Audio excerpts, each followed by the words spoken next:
Jason Williams.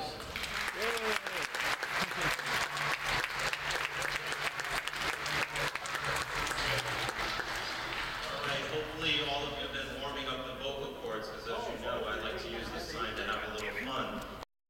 Sharing my bio once again, so hopefully all of you have heard that before.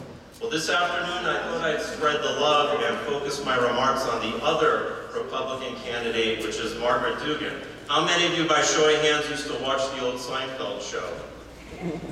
Anyone remember an infamous character that used to run a soup shop and was called the Soup Nazi? Does anyone remember what his famous phrase was?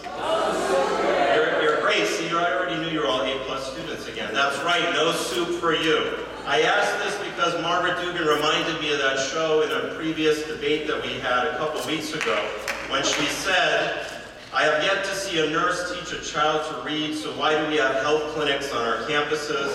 And she also said a hot meal is the responsibility of the parents. In other words, one of my opponents, Margaret Dugan, would eliminate school nurses and school meals. It was refusing meals to impoverished students that made me think of that line from Seinfeld. So let us think together about her proposal to eliminate hot meals for students. I'd like your help. This is where you use the vocal cords. When I get to Margaret Dugan says, I'd like you to join in the catchphrase, no soup for you. So let's try that together. Margaret Dugan says, no soup for you. Excellent. You know, as an educator, I have to point out that the story can also be found in history books and literature. Marie Antoinette was famous for saying to the peasants in France, let them eat cake. Well, my Republican opponent wouldn't even grant cake to our poorest students. Instead of let them eat cake, Margaret Dugan says, no soup for you. In Charles Dickens' commentary on the abuses of child labor in Oliver Twist, little Oliver asks for more gruel. More, please.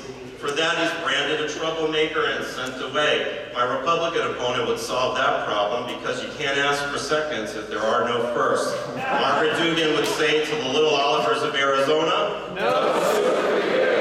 And perhaps Ms. Dugan doesn't realize that because most of the cost of those meals are through federally funded programs, eliminating them would actually not save a single tax dollar for Arizonans. But then again, she probably doesn't care. Instead, she just says, no soup for you. You know, the Republicans are willing to go to any extreme, even letting our children go sick and hungry, all to pay for even more corporate tax cuts. It's up to us together to stop them in this election.